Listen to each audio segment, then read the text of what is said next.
Plumas de lluvia. Una gota de agua brilla en el cielo y cae sobre un viejo tronco. De repente, ¡boom!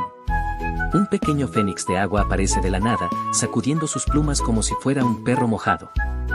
¡Achú! ¿Qué? ¿Dónde estoy? ¿Por qué estoy tan empapado?, dijo el fénix. Un búho sabio, con gafas diminutas, lo observa desde una rama y dice: «Eres un fénix de lluvia, hijo. No ardes en fuego, pero sí en tormentas». El fénix sacude sus alas, pero en vez de fuego, gotas de agua caen por todos lados. «¡Pero qué desastre! ¿Cómo voy a ser majestuoso si parezco un paraguas con plumas?», dijo el fénix frustrado. El búho lo observa y se ríe, pero le lanza un consejo.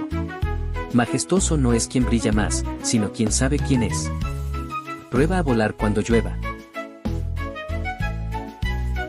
El fénix sube con dificultad. De pronto, un trueno suena cerca y se asusta, perdiendo el control. Se va de picada directo hacia un charco gigante. «¡Ah! Esto no está en el manual de vuelo de los fénix», dijo el fénix con miedo. Plop. Cae en el charco, salpicando todo a su alrededor.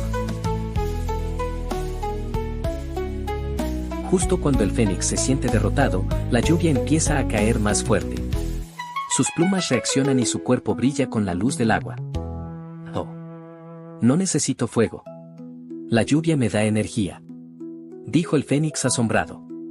Empieza a volar con gracia, dejando un rastro de arcoíris detrás de él. Las personas ven al fénix y se maravillan. Nunca habían visto un fénix de agua. «Miren. Es un fénix de lluvia», dijo un niño. «Fuego, agua, no importa. Soy único», dijo el fénix con orgullo.